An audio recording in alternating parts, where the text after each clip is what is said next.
Yeah, let's begin. This meeting is being recorded. Good morning, everyone. Myself, Madhu Latha. I'm studying third triple in Lendi Institute of Engineering and Technology. Today, I'm going to do case study as a part of English for the job seekers on our beloved senior, Mr. Lakshman. Hi, Lakshman.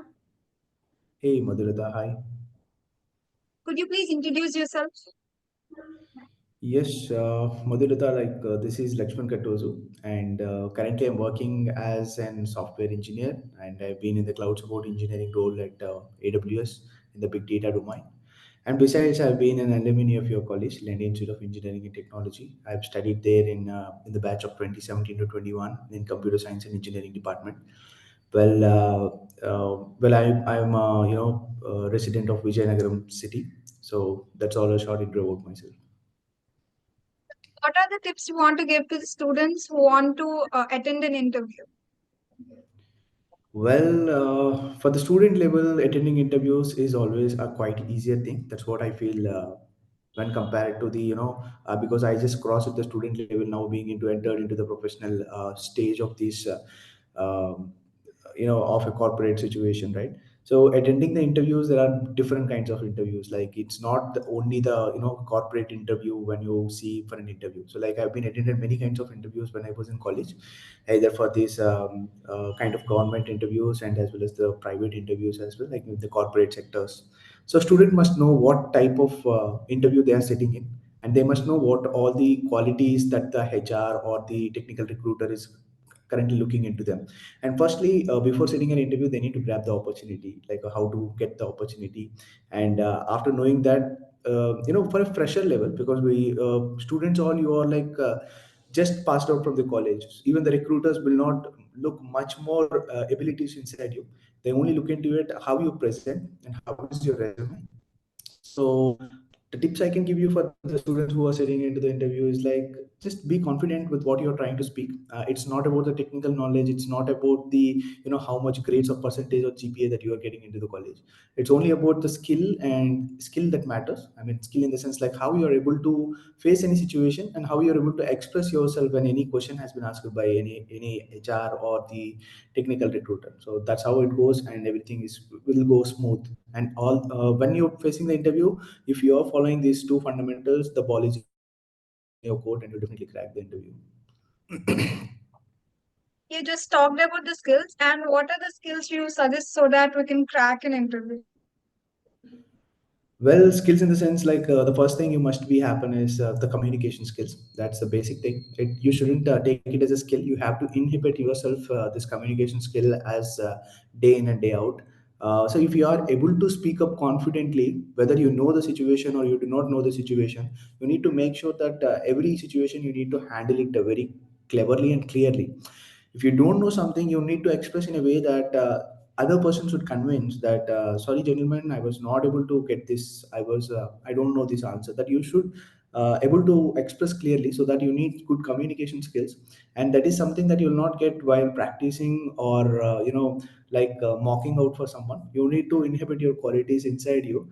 And to improve the I know people facing many things behind these communication skills, right? uh, you can develop yourself only by speaking out to someone, ignoring all the shy inside you. And coming to the skill, I'm a CSC graduate, right, undergraduate. So I can only tell you how the exposure would be in the technical domains, or you may sit to the unicorn companies or any product based companies. So they only look at your basics, how basics you're good, okay? Because not everything that has been taught in the college will not be asked inside these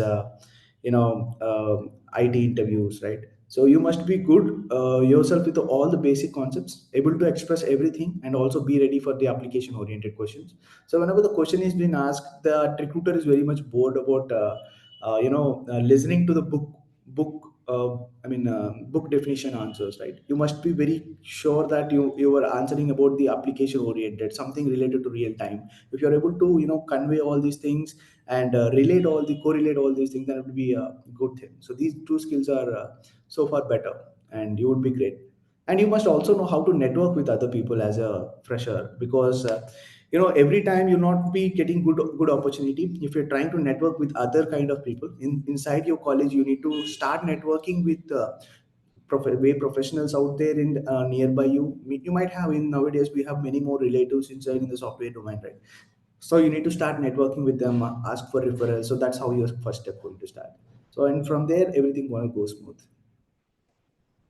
And have you ever failed in any kind of interview, and how did you handle it or overcome it? Well, I've attended a bunch of interviews. I think I only failed one interview. I think but that was okay for me. I mean, I was never disheartened for this moment. But there is, every step is a learning, right? Every failure you're gonna learn. Like how we have this famous quote, right? Failing steps. I mean, you need to overcome all these failures, and it was always a stepping stone to the success, right? So well, I don't remember that clearly, to be honest. But to overcome is like, I used to go on like step by step. I want to improve my skills and just wanted to settle up in a good pace. Well, to overcome the fears or interviews, well, at the moment, I was not able to, clearly tell you. Like, there is only one interview that I've been failed, but that was fine because I have a bunch of interviews handy for the next time. But to when I've seen my friends, so that I can tell you, when you're going to fail an interview, always believe in one thing, that something big is really waiting for you when if you're going to fail for something. So that's the only success mantra to me beyond going. Even I used to say to my friends, like, only one more thing: just believe in yourself. If you're failing in this interview, something big is really waiting for you. So that's it. And what are the things that we have to include in a resume? Oh, great. That's a good one. So in the resume, right, I see a lot of people do the single mistakes, right? You prepare your resume in the final year or before going to the interview. That's literally wrong. That doesn't make how then resume feels, right? It's not just an answer sheet that you study one night before the exam and you complete it and you want to write for marks, right? Your resume is like your character that was reflecting your 4 years of education, 4 years of interpersonal and other skills that you've been adding inside the resume, right? So how to fill your resume? So I say, like, from the first year you need to start working on the top technical skills. College is something that you need, it's a daily thing to you, and you need to work on some additional hours just learning the skills, right? So we have many more resources outside that in the first year and second year you need to start doing some certifications, like you have global paid courses or unpaid courses. In the YouTube you have a great resources, right? Like Udemy or Coursera. Start doing some certifications, and please try to reflect those certifications in a good format with the good courses in the resume, so that you'll definitely get some exposure when an interviewer is seeing your resume. And one more thing, develop your coding skills. Be good with your basic coding skill, not like a high level of coding skills, but be good with your coding skills. At least one language is enough. It's not, don't confuse with that you need to know 5 or 6 programming languages. Be strong with just one programming language. That is enough, more than enough. And also make sure that you are planning an internship at least in your third or your sixth sem or seventh sem, because that will really give you halfway of your college, because you can convert your internship to a full-time opportunity. So to grab this opportunity, you need to network with a lot of people. If you're trying to network with a lot of people, you'll get an internship. Because the problem with our tier 3 cities and tier 3 colleges is that getting an opportunity is really a great thing and a big hurdle to all of us, right? So we need to network. If we are not speaking to anyone, nothing going to come into our shoes, right? So we need to go talk to people, convince, or converse very clearly, so that we'll get a good opportunity. So let me reiterate. So you need to have a good certification. Make sure that you have a good programming skills, at least one programming language. So this resume is completely based to the IT industry, like how it should do upskill in the IT industries as a fresher, right? And also make sure that you are doing an internship, and also at least 2 to 3 good projects, not some simple projects. At least that's sounding good in the niche technologies like machine learning or artificial intelligence. At least like IoT, some projects like that. A real time project like making a makeup, go make a website. Always try to learn in a way that everything that you're learning should be reflected in your resume. So that's going to be good thing. So I'll tell you what is the benefits of making a good resume is that for a fresher there would be no questions, because an interview will be blanked out to ask any questions for you. So your resume is your complete answer sheet. when it, because I've been in a phase of an interview for a couple of times, so I can see how you need to read the resume. Okay, for a fresher candidate, they'll only simply look at your resume. So the first thing, they stuck at your projects, so definitely they'll ask at least 15 minutes of discussion is going to happen about your projects in a 1 hour interview. Okay, and later that they'll talk about your internships if you're trying to do the internships. Okay, so they're going to ask you what technologies you've been involved in the internship, and what are the skills that you've been learning in the internship. So they will definitely impressed if you're able to put up in a nice way.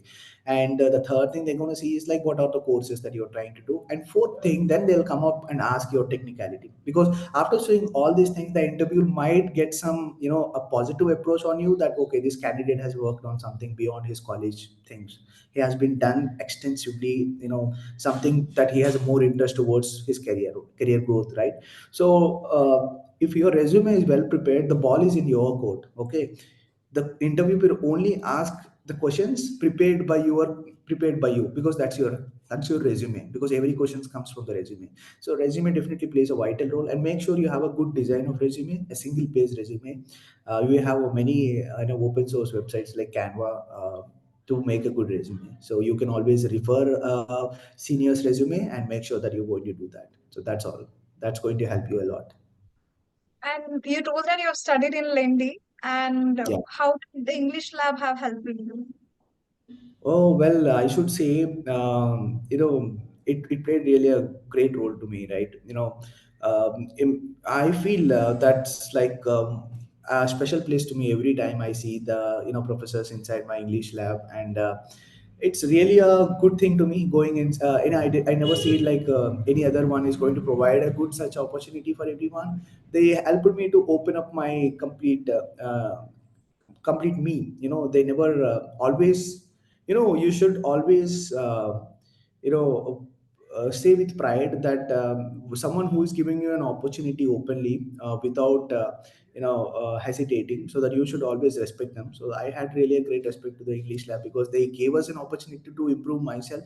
So that helped me. And even in your resume, like, you need to provide some extracurricular activities, right? So I was being able to do some global level certification in the business English communication certificate from the English lab. So that was really a great help to me in the resume. So that's how, you need to know how to grab the opportunity. Like, this opportunity is really a great thing. I utilized it very well, and that's how it's going to give me a good path to me in my career. So it's really, I really, so wherever and whenever it, I mean, so, wherever position I am, I definitely never forget this thing.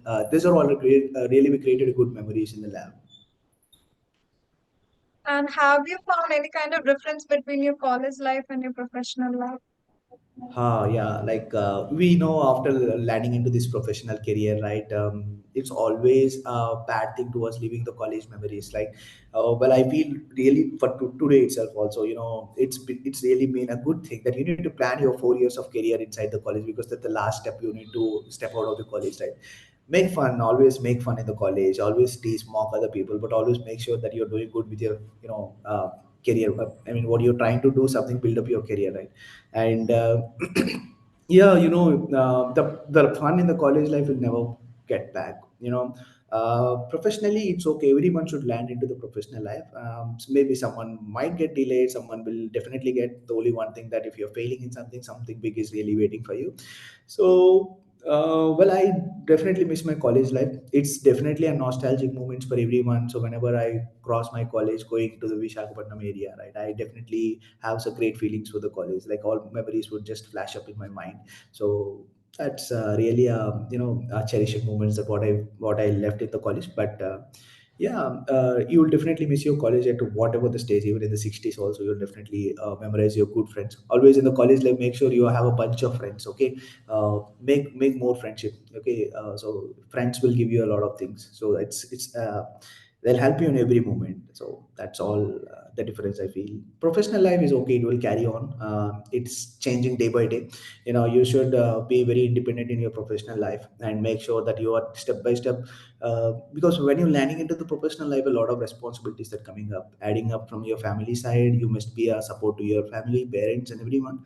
So that's how it happens, and you'll not find any time to do your the things that you do in the college. So I'll always try to enjoy your college life. Thank you, Mr. Lakshman. It's a privilege to have you here, and thank you for your valuable time. Thank you. Yeah, thanks. Thank you.